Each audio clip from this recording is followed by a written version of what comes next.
Kadaga bangale watambwe twafuna muki okolako spending sente yomi wa musolo betwagana baninga abantu mmwe bule mulwane mulinya nnyonyi ne muspending omusimbi gw'abantu singa mwayisa amalwaliro amalungi ng'oli speaker singa mwakola amalwaliro amalungi wano nakati totwani badenga kati ono mukazi yakomyewo yavuddeyo mbu abadde mulwadde nnyo yakubye posta.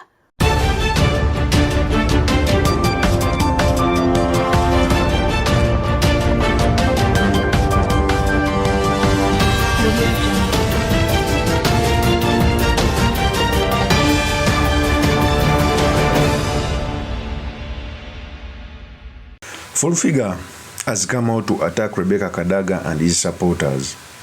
I've done several videos on the race which is between Kadaga and ANITA. Among that race is they are running against each other to be the vice chairperson of NRM women.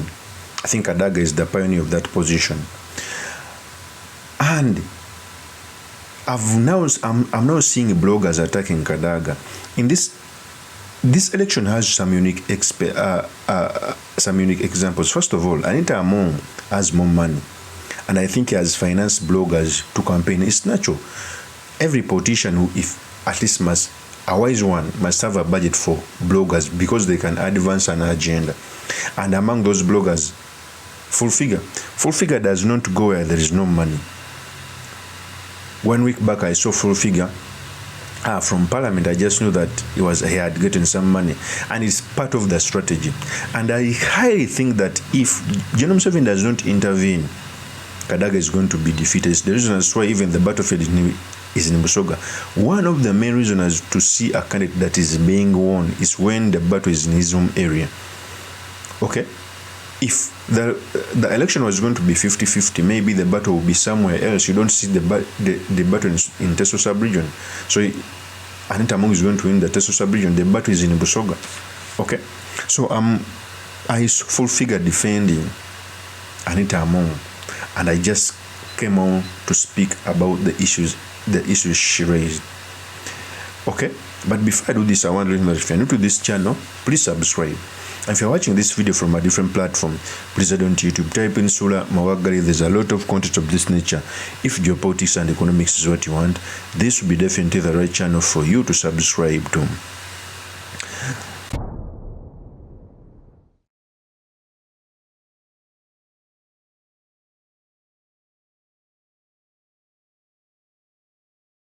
First of all, Full Figure is one of the NRM bloggers, and is good in forming a narrative, trust me.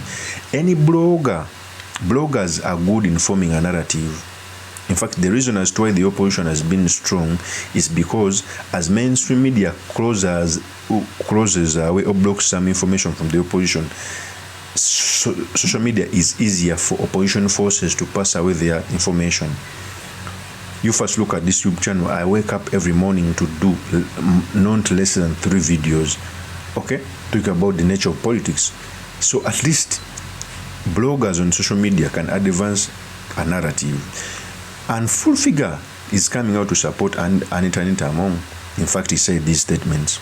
Kadaga bangale watambwe twafuna muki okolako spending sente yomi wa musolo betwagana baninga abantu mmwe bule mulwane mulinya nnyonyi ne muspending omusimbi gw'abantu singa mwayisa amalwaliro amalungi ng'oli speaker singa mwakola amalwaliro amalungi wano nakati totwani badenga kati ono mukazi yakomyewo yavuddeyo mbu abadde mulwadde nnyo yakubye posta ono w'omu Kampala owa Nuupu sente zibadde muzimujjanjaba ziva mu parliament zaffe si zaabwe ezo sente zaffe abawejjera bakeera okukona musango anti change listen to me which is okay thank you so much eyo twagala baninga lwala ogendeko kiruddu nakigamba ne Nabbanja lwala tukulye ntoli kiruddu tujjaga makanyeyamba wano afidde ku Nakasero hospital. Yes, lwala ogenda kiruddu abawana za America mu basipending omusimbi gwaffe tokyali nyanyonyi. So what are you saying? Oyogera ku bizigo waliyo omunako yeyerusa kiki ebizigo by'ANITA Among bikuluma koki yakutuma okuddugana nawe weyeruse babitunda mu maduuka waliyo omwave yeyerusa ate omulaba ne choice abuli muntu alina choice mwamala kulemwa bwe mwale mu lufudde lutalo mwenna mwekuŋŋaanyiza muvumo omukazi omu tabavumanga kaba wadde kitiibwa wanateka liyo bisiya galiajja yokuyomba kwabadde wangu uyugiza yes njogera because ngena bikubizanye wano oyo mukazi ayimide na agamba mugamba mbo nkaddiye nnyo simanyi nveeko musokere ku top Museveni bwoba olimu amagezi va ku Museveni Kadaga wesonyiwe Museveni alina kifo kyabwerere era olumanyimanyi Museveni no yesonyiwe Kadaga olumanyimanyi omuganda agamba nti olumanyimanyi olukwase embwa ya muganzi omanyi wagenda kumanyira Museveni businga asibadde engugu n'agamba ki olowooza lwaki muzeeyi yayimuka kabwejumbira ye kennyini najja nga mulonda n'agabasimba lwaki soka weebuuze lwaki kyali kibaddewo lwaki yeeyimukira yatuulawo olunaku lulamba mulonde nga yakukoowa wamanyi tukuwa ekitiibwa ky'obwarida yes etteeka ly'ebisiyaga dajjira mu ligimuyo n'osindika ababaka mu luwummula ne bayisa biliyoni 5 etteeka ne mulivuvuba ne litayita nga babaka tebaweere wasendese mu luwummula wakwata ababaka n'obatwala ewuwo logize wazimba anti nze nkugamba yiga nga gari Busoga yonna agikoledde kyosobola mpaayo legasi emu gyosobola okugamba nti Kadaga bwe yali bukuba sipiika yakola kino mu Busoga okuleka okuzimba obu state lodge bwatwalamu abantu mpa kimpe eki kimu Anita Amongo azimba ekitebe kya NRM mu Bukedia tebakyapangisa eyo bw'ovaayo Anita Amongo azimbye amasomero abaana basomera ku percentage kugula bitabo na pay ate amasomero gali ku standard level ndala nnyo high class international schools ayambye buli munaku ngekyo kijeko Anita ayamba ekibiina ng'ekibiina kyobola nawe yekuba posta teyekubako yekka posta ya Anita kebetisa teriko Museveni naye bye bino byobaddeyo gakyenziramu kyogambye nti singa bakebera DNA abazza okuwona ssente za muzeeyi n'abamwagala ebyaddala. That is Anita Amongo. Truth be told, anyone who comes out to say that Kadaga has done nothing for Busoga doesn't know what he talks about. Even the cities which were gotten in Busoga, it was courtesy of Kadaga. In fact, Busoga has more cities than any other regions. It is the truth. Okay? Kadaga, during the Kadaga's tenure, I saw very many Busogas having position around parliament. So each and every position at least has something it brings on the table. Don't be lied to. So full figure coming out to say that Kadaga has done nothing is lying. In fact, the hypocrisy I see in these people fighting Kadaga that he has taken long in that position is that even his chairman John Kaguta Museveni has stayed in that position even longer than Kadaga, because Kadaga's position was created after I think 5 years. Okay, the vice chairperson Chigonga has stayed in the same position, but it looks to me that now it's time for General Museveni to get rid of Kadaga, because General Museveni doesn't like wise people. And as a person who is in the opposition, who wants peaceful transfer of power, when you are praying for transition, you pray that even when you are engaging another team that is in government, you engage with the sober people. And when you talk about sobriety, I will go with Kadaga, because first of all, he's aging. Second of all, he's a lawyer. Third of all, he doesn't have a taint in his name. When in time of negotiation, when Anita Amongo is on the table, he may want to be selfish, because first of all he's sanctioned, so he may give out a biased opinion.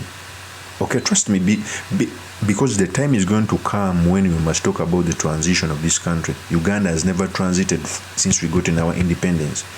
So any opposition politician who wants change, who wants transition, must pray that even the team that is across the aisle, there must be sober leaders who are not radical.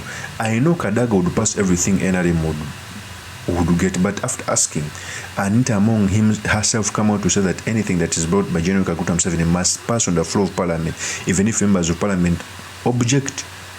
Okay?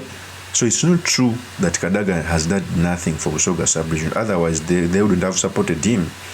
Of course, that's my opinion. Do make us by commenting about this. Thank you very much for listening. If this is your first time on this YouTube channel, I implore you to subscribe, like, and comment so that I can be motivated to do more of such videos. I remain yours, Mr. Makindi, Kabir Sulaiman Mawagali, MP Makindi East 2026. Peace. Yes, Kabuye Sulaiman Mawagali. I am putting in my request to fly the NUP flag high in Makinde East constituency, so that I can represent the great people of Makinde East. Nkomyewo omulundi ogwokubiri n'obwongo nga bwesera nga busera. Ebiwandiiko byange mbirese bibino.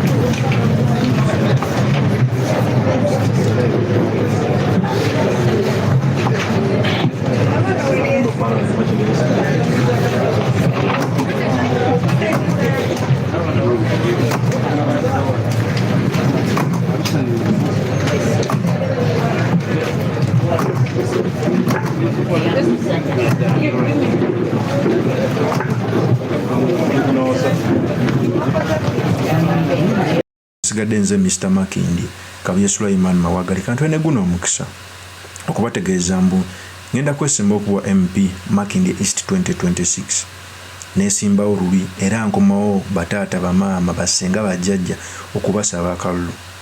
Makindi East ediridde nnyo emabega okumala emyaka 2 okuva omugenzi Sebana we yagenda. Yonsanga lwaki buli mukulembeze ajja tumuwayo ekisanja kimu kubanga tukola ensobi. Abakulembeze Makindi East okumala emyaka 15 buli we baranking abakulembeze abakozi b'omu parliament abatakyasinze okwogera babeera mu abiri abasemba. Ebyo bintu birina okwogerwa. Twetaaga omukulembeze ng'alina obwongo nga bwesera nga busera. Twetaaga omukulembeze nga fighter, si bano bajooka. Bw'oba ng'ogenda kusaabalira ku mazzi ne baleeta eryato ly'ebbumba ne baleeta ne speed boat, tosobola kukwata lyato lya bbumba ogenda osaabale kubanga lijja kunywa amazzi obbire bassebo ne bannyabo. Oba olina kulondawo speed boat efubutuka kaweewo ekusomese mangu. Nze Kabuye Sulaiman Mawagali, nze speed boat. Bannaye munonde muninnye nsooke mbasaabaze ku speed ey'ekizungirizi. Eddoboozi lyaffe libadde teriwulirwa. Kyekiseera mu 2026 mulonde nze kamwa kwogera Kabuye Sulaiman Mawagali ayina eddoboozi eryamwanguka ajoyimirira ku parliament ayanje ensonga mu beesimbyewo bonna bassebo ne bannyabo teryansinga kwanja nsonga. Abaneesimbyeko bonna baneegomba olw'engeri gye njogeramu, olw'engeri gye nnambika ensonga. Gw'oba okiwakana eno YouTube yange sooka ogiraba ogifollowing ogisharing olayo ne video eziriko engeri gye nnambika ensonga. Kuba mwaka faananyi nga ndi ku floor ya parliament nga ngamba Mr. Speaker sa wa Madam Speaker sa waliwo asobola okugaana okuwulira. So mu 2026 tetukola era ne mulonda omulala atali Kabuye Sulaiman Mawagali. Musibe bulungi, mweraba. Peace. Bobo mpala na wala kusaba kimuze mpala na bulungi waji abampala no bulungi nange benjagala obulungi.